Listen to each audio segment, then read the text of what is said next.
அஸ்ஸலாமு அலைக்கும் ஃப்ரெண்ட்ஸ். தங்கச்சி பையனுக்கு பர்த்டேங்கிறதுனால அவனுக்காக ஸ்பைடர்மேன் தான் வேணும்னு கேட்டதுனால சிம்பிளாகவும் நீட்டாகவும் செஞ்சுருந்தேன்.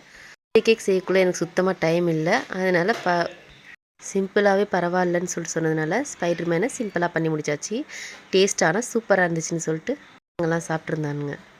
ரெட் வெல்வெட் வந்து எனக்கு ஆனிவர்சரிங்கிறதுனால நான் ரெடி பண்ணியிருந்தேன். எனக்காக அதிகமாக கேக் சாப்பிட வேணாங்கிறதுனால கொஞ்சம் 2 லேயரில் மட்டும் ரெடி பண்ணியிருந்தேன். எனக்கு ரொம்பவே பிடிச்சிருந்துச்சி. டேஸ்ட்டும் நல்லா இருந்துச்சு, நல்லா சாஃப்டாகவும் இருந்துச்சு. கட்டிங்கில் இருக்கக்குள்ளே டக்குன்னு கவுந்துருச்சு, வேறு ஒன்றும் இல்லை. பாருங்க உள்ளே எவ்வளோ அழகாக நீட்டாக க்ரீம் கம்மியாகவே வச்சு நீட்டாக பண்ணிட்டேன். வீட்டில் எல்லாருமே ஹாப்பியாக சாப்பிட்டாங்க, அவங்களுக்கு பிடிச்சிருந்துச்சு. நெக்ஸ்ட்டு பீஸ் கேக் ஆர்டர் வந்துருந்துச்சா, அந்த பீஸ் கேக் ஆர்டரையும் ஃபுல்லாக ஃபினிஷ் பண்ணி முடிச்சிட்டேன். அவங்களுக்கு நார்மலாகவே தெரியும் என்னோடய கேக் எவ்வளோ சாஃப்டாக இருக்குன்னு சொல்லிட்டு. வெளியிலையும் சாஃப்டாக செய்கிறாங்க, நானும் சாஃப்டாக செய்கிறேன். ஏன்னா அவங்களையும் நான் குறை சொல்ல முடியாது.